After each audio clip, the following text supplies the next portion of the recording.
And the imagery that I want to share with you is one that will help you understand the larger concept of Surah Al-Asr. Imagine with me that you are drowning. And you are unconscious. Two things. You're drowning and you're unconscious. Do you have a lot of time? If you're drowning and you're unconscious, do you have a lot of time? No, you don't have a lot of time. Which means your time is running out. And you know in Arabic, what word is used for when time is running out? The word for that is Al-Asr. And Asr literally means time that is running out. It's the last part of the day when the day is running out. It's time of Asr prayer. Okay, Asr literally comes from asir, juice that is squeezed out, time that's being squeezed out of your hands. You know, Asr al-thawba even it's used. That you take a cloth that is drenched in water, and when you squish it like this, all the water comes out. Asra as a verb is used like that, right? To squeeze it out. So Allah talks about this time. You're drowning, you're unconscious, your time's running out. What's the first thing you need to do to be able to survive if you're in that position? If you hope to survive, what's the first thing you're going to need? What do you think? Wake up. That's the first thing you're going to need. If you're unconscious, then you're finished. The very first condition has to be you have to wake up. And even if you were in the most wonderful dream, and in your dream you were enjoying the greatest success, you're driving a Ferrari down, they have these car commercials with the hills and the highways on the side, the water on the other side, right? You're in one of those cars, the top's been dropped off, and you're just cruising along the highway, enjoying life. That's your dream. But when you wake up, what do you realize? You're drowning. You're underwater. That's the first condition. You have to wake up. Once you do wake up, you say, oh man, this is a nasty reality and I was enjoying such a good dream. I should go back to sleep.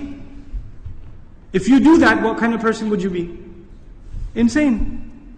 You'd be insane. Or someone at least who has no courage to accept reality. Because they found reality to be very difficult, they decided they're going to put themselves back to sleep even though they woke up. Does this person, if he drowned, can he blame anybody else? The one who woke up and went back to sleep? You think? Someone who never woke up, maybe, right? But the one who woke up said, this is not good. And they went back to sleep. They have no one to blame but who? Themselves. They have no one to blame but themselves. Now, let's imagine that they did wake up. What do you have to do next? Oh, it's pretty bad, I'm drowning. Even if you don't know how to swim, will you not use every muscle in your body to make certain kinds of motions to go towards the surface? Wouldn't you do that? And you will make certain kinds of motions that make you go further down, and certain kinds of motions that will make you go up. And once you discover which ones help you go up, you will only do those, right? You will do those. In other words, the first thing was you have to wake up. The second was you have to swim. You have to do something to try to get to the surface. When you got to the surface, you gasped for air, and you got pulled back down. You got pulled back down. And you know who you got pulled back down? You won't believe this. There's a chain around your foot, and your relative, your cousin, is sleeping, and he dragged you down. And now you're drowning because of your sleeping cousin. What do you have to do now?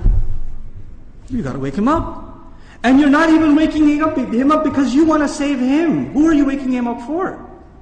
Maybe you want to save him, maybe. Maybe you don't even like your cousin, I don't know, right?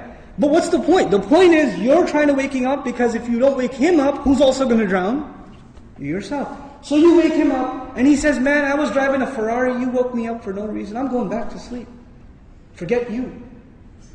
Can you just say, okay, well, I didn't like you anyway, suit yourself? Can't do that. If he goes to sleep again, what are you going to do? No, man, wake up, let's go, we can't give up. You can't not accept reality.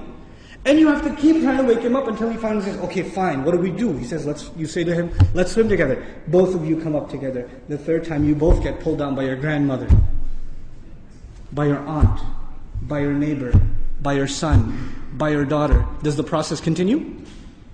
The process continue? There's a 4-part process to this people surviving. The first was they had to wake up themselves.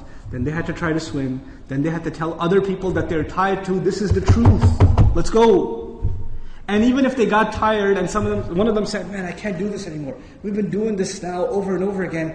I don't know if I can do it anymore. And the other one says, no, We are all going to survive together. You have to do this. Come on, let's go, let's go, let's go. Keep going, keep going. You ever see those kinds of movies where they're trying to escape from some army and one of them gets tired and says, I can't run anymore. And what do the others do?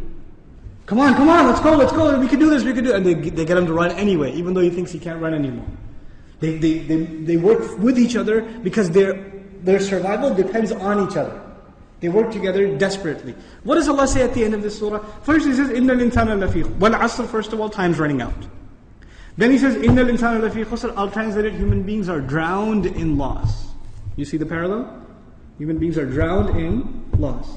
What's the exception? إِلَّا الَّذِينَ. Those who believed. Believed what?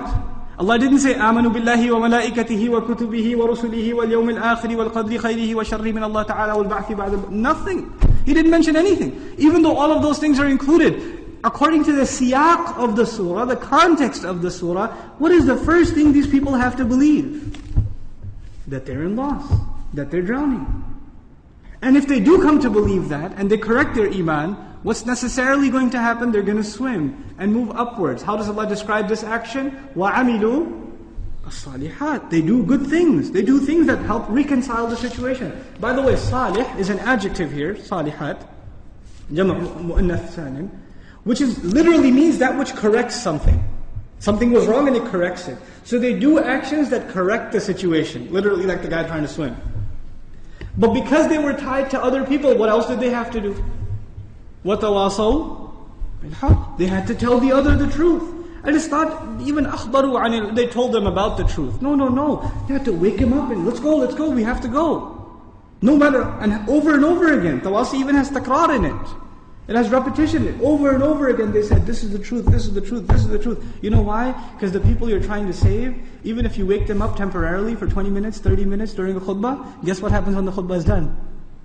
They go back to sleep. They start drowning again. So what do you have to do? You have to go and wake them up again. Then they get sleepy again. Then you got to wake them up again. This is tawasi bil haqq. And you might get tired of doing it. You might become impatient. So Allah also adds, وَتَوَاصَوْا بِالصَّبْرِ. You got to keep doing it. Sabr means consistency, constancy, perseverance, patience. You got to remain on point. You got to keep doing this. Because your survival depends on it. In the end, if you do all of these things but you have no patience, and you give up, you drown too.